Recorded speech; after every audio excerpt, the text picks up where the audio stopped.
नमस्कार।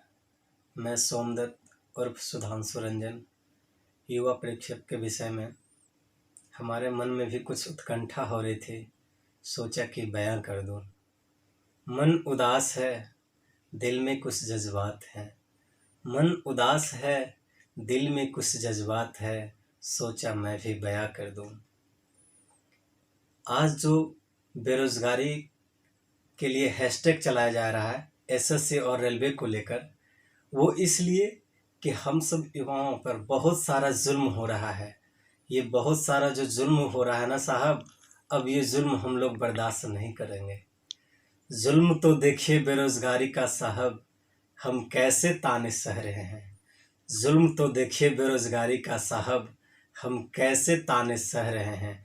कब तक खाओगे बाप की कमाई, वो पड़ोसी भी हमसे कह रहे हैं। सपने के जो बांधे थे पुल, सपने के बांधे थे जो पुल, वो भी ताश के पत्ते की तरह अब ढह रहे हैं। सपने के जो बांधे थे पुल, वो भी अब ताश के पत्ते की तरह ढह रहे हैं। ऊंचाइयों को तो छूने थे आसमान, पर वो आंसुओं की तरह अब बह रहे हैं।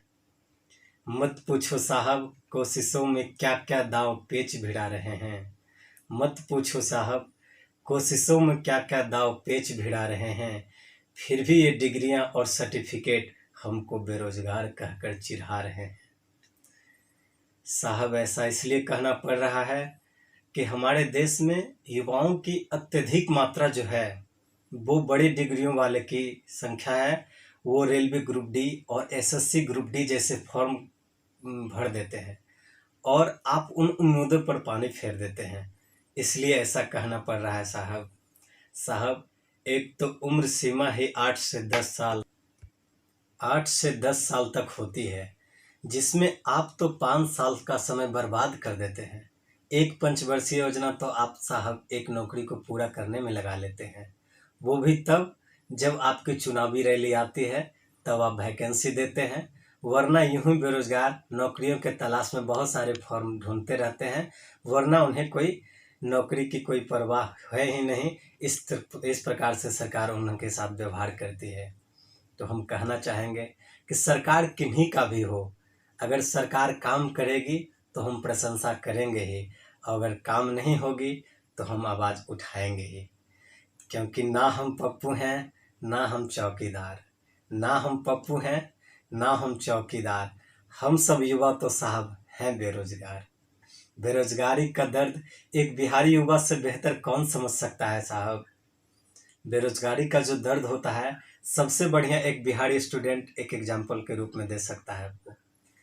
क्या गुजरती है साहब उन पर, उस युवा पर, जब उम्र बुढ़ापे की तरफ ढल रही होती है और फिर भी वो माँ बाप की कमाई को खा रहे होते हैं। वो माँ बाप के बदौलत अपना गुजर बसर कर रहे होते हैं साहब। अपना भविष्य की चिंता किए हुए युवा नौकरी पाकर सोचते हैं कि अपने जीवन को संवार सकते हैं, सारी कठिनाइयों से मुक्त होना चाहते हैं, पर यह जो कमबख्त नौकरी है वो आती ही कहाँ है। ये कमबख्त जो नौकरी है वो आती ही कहाँ है साहब। गांव की शानदार वातावरण को छोड़कर हम सब शहर की भीड़ भाड़ इलाकों में आकर गुजर बसर किया करते हैं और एक छोटे से लॉज में रहकर अपने गुजरिए बसर करते हैं। और लॉज से लेकर कोचिंग तक का ऐसा जीवन यापन हम लोग का हो जाता है कि मानिए कि लॉज से लेकर कोचिंग की रोज़मर्रा हमारी दिनचर्या हो गई हो। ये हालात चलता है साहब। और रेलवे जैसी भर्तियां, जो कि इनका आंकड़ा बहुत ज़्यादा होता है, रेलवे जैसी जो बड़ी आकांक्षाओं वाली सेक्टर है, इसमें 18,000 भर्तियों के लिए, 18,000 रिक्तियों के लिए 1 करोड़ से भी ज़्यादा आवेदन हो जाते हैं। 1 लाख ग्रुप डी फॉर्म के लिए 2.5 करोड़ से ज़्यादा आवेदन आते हैं। लेकिन साहब तब खलता है युवाओं पर जब आप उस वैकेंसी को पूरा ही नहीं कर पाते हैं। आप एक पंचवर्षीय योजना उसे केवल विस्तार कर देते हैं, वही वैकेंसी को आप गिनाने में, वही वैकेंसी को विस्तार कर कर गिनाते हुए आप अपने एक चुनाव का भी समय ले आते हैं और आपका चुनाव तो सही समय पर हो जाता है साहब। हम ये आपसे कहना चाहते हैं साहब कि आपकी जो चुनावी रैली होती है, आप कितना अच्छे तरीके से कर लेते हैं, पूरे देश का भ्रमण कर लेते हैं, और जब उसका रिजल्ट आना होता है तो क्या 2 साल नहीं लगता है साहब, 6 से 7 महीने तक आप पूरे चुनाव जो कि भारतवर्ष के परिणाम को आप घोषित कर देते हैं। लेकिन क्या उससे भी ज़्यादा कठिन काम है एसएससी और रेलवे की नौकरियों का रिजल्ट तैयार करना? ऐसा नहीं साहब। ऐसा आप इसलिए करते हैं क्योंकि छात्र के भविष्य को आप गुमराह करना चाहते हैं। साहब, आपने तो धारा 370, आपने तो राम जन्मभूमि विवाद, अनेक जैसी घटनाओं को आपने पूरा किया है, अनेक सारी विवादों को आपने सुलझा दिया है। तो क्या उस विवाद से भी ज़्यादा उलझा विवाद हम लोग का विवाद है, जो एसएससी और रेलवे की सही समय पर परीक्षाएं नहीं होती है, कोई इसका कैलेंडर नहीं है, कोई एकेडमिक कैलेंडर नहीं है, कोई तैयार किया गया कोई ऐसा कुछ है ही नहीं जो कि हम लोग को पता चल सके कि किस डेट में एग्ज़ाम होना है, किस डेट में हम लोग का ये फिर इंटरव्यू होगा, किस डेट में फिर परिणाम घोषित किए जाएंगे। ऐसा नहीं होता है साहब। तो आप अपना चुनाव का परिणाम तो साहब 1 साल में ही पूरा कर लेते हैं, लेकिन क्या एक छोटी सी वैकेंसी की आप रिजल्ट को पूरा करने में एक पंचवर्षीय योजना लग जाता है? साहब, आप छात्रों को गुमराह करना चाहते हैं ताकि उसका भविष्य खतरे में हो और मैं शासन कर सकूं। साहब, हमारी जो भारत की आबादी है उसमें युवाओं की सबसे बड़ी तादाद मात्रा में संख्या है।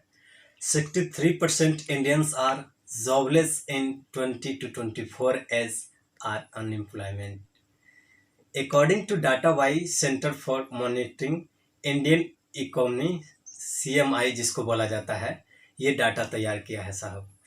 तो इस अनुसार आपका for its youngest populations but only 37% people in 20 to 24 age group are employed and this situation could lead to dangerous consequences।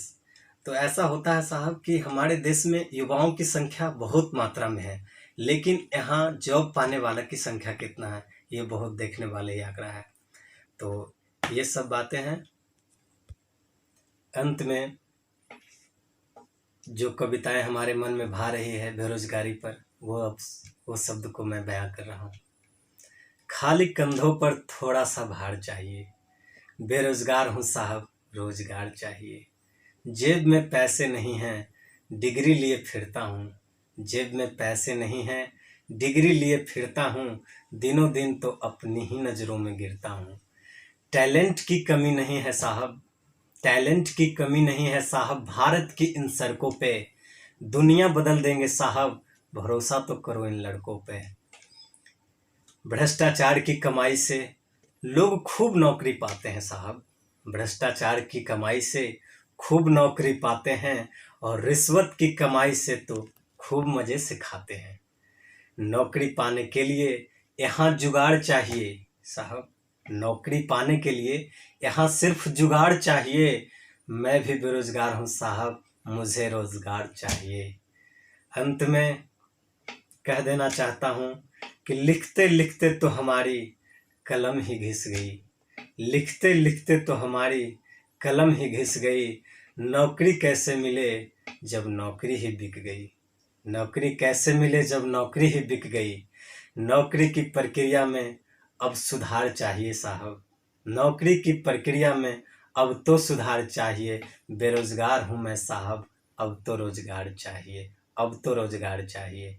जैसा भी लगे मैं हाथ जोड़कर आप लोगों से अभिनंदन करता हूँ, आप लोगों को प्रार्थना करता हूँ कि इस वीडियो को जहाँ तक हो सके आपसे सक्षम उसको शेयर करें, लाइक करें, सब्सक्राइब करें, क्योंकि यह युवाओं की आवाज़ है, ये युवाओं का पसंद होना चाहिए, ताकि आप अपनी जो भी आपकी समस्याएं हैं उसको दूर कर सकें। इसको जितना अधिक से अधिक आप शेयर कीजिए वो अच्छा रहेगा, इसे दूर दूर तक पहुंचाएं। संभव हो सके तो एक बार नरेंद्र मोदी तक इसको ज़रूर पहुंचाइए। धन्यवाद। साहब।